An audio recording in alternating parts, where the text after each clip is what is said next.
Good evening. Welcome back to In the Khud. 5th April 2023, 19:06, 7:06 p.m. I'm going to show you how I made this little script where you just press one button. I'm going to press F24. F24 on my keyboard, and that gives this little dialog box from Autohotkey. It comes through this line of code, whatever key you want to use, with format time string R.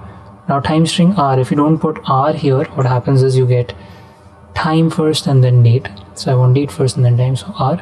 And then welcome to In the Khud. This till N is basically just bringing a new line here. So from here to here. Usually in HTML, CSS, we do a /N like this one. Here you do a tilde N for new line. So improvements needed in OBS edit problems. Video sharpness overall is less. That's one thing I observed. And there seems to be a black frame when switching scenes with a cut transition. I don't know now if it's happening. Like if I go from, there seems to be a black frame in between, which, can I switch to this in between, like a fade in between? I think it's better to do a fade. Be a little more deliberate with your in-betweens. Right, so that was the second problem. We've quite addressed it. Need a Mogart for thumbnail. I did not get time for the solution. The preset applied for color grade needs to be tailored only for applying the color, not reduce sharpness. There is, for some reason, I was trying to get a very grainy kind of faded out look, which is why I decrease sharpness in my regular videos LUT preset.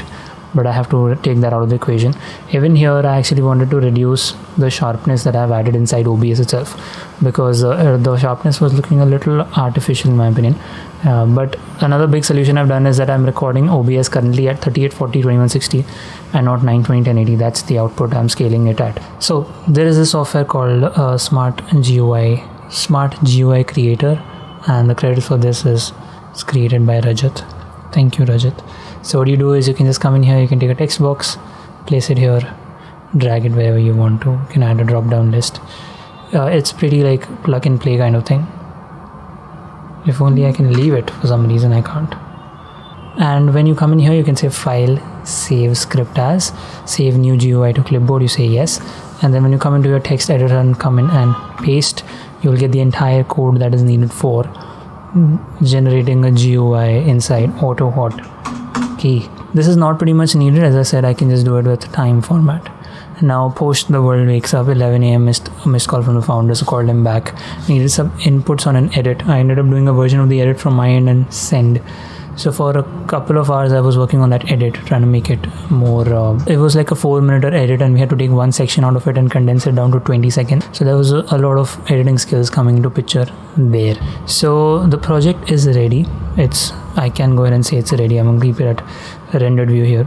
So in today's GeoNodes is running on 2 different meshes and not completely on one tree, because it was making a bit of a hassle to load it.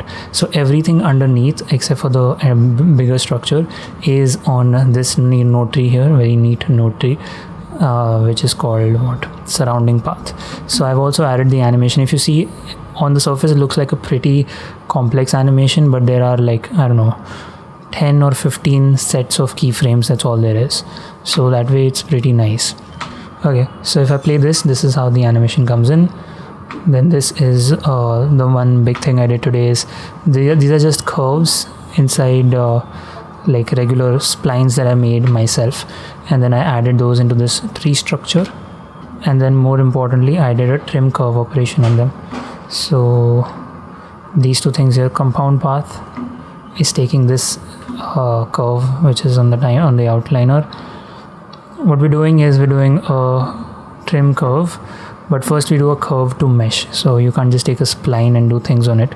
You convert it into, like, there is a curve, and you convert it into a mesh. You give that a profile curve of a quadrilateral, so it looks like kind of like this.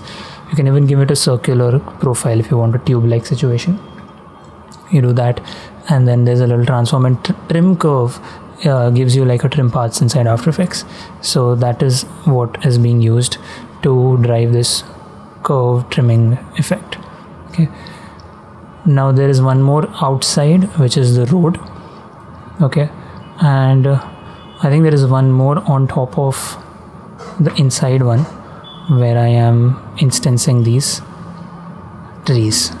Now for trees, there is one important thing that I want to mention here, is that because I'm just using instance on points and there is no like distribute points on faces, the way you get the distribution right of these trees, like the way you want them to.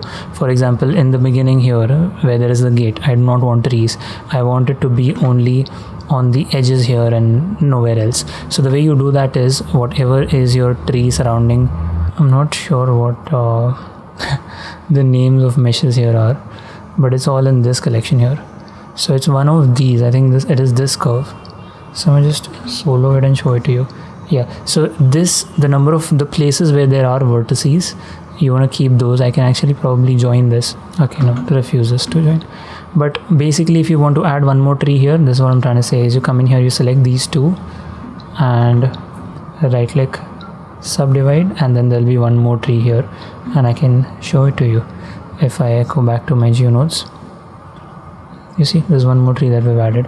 So that's really the beauty of doing everything procedurally like this, is positioning things and distributing things across here and there is super simple and super easy once you've worked enough to get the foundation and the procedural system in. It's a little taxing for even my RTX 3060 to play this. So what I will do instead is I will play the viewport render. Now there is one interesting thing here, that I rendered the viewport and it looks like an Eevee render to me. Yep, so this is the final viewport render. What I'm going to do is I'm going to just set this across with the text on screen. This looks like an Eevee render to me, for lack of a better word. But the thing that I'm concerned about is I put so much effort in detailing these floors. You cannot even see the details on the floors, like the lamp and the pot and everything. Yeah, that's one thing you have to keep in mind for the next time. If you're making a project of this sort, don't spend too much time on the details that won't really be visible in your final render. And then after that, the procedure for animating these is very simple. It's all happening through modifiers. The modifiers that I've added for growth and everything.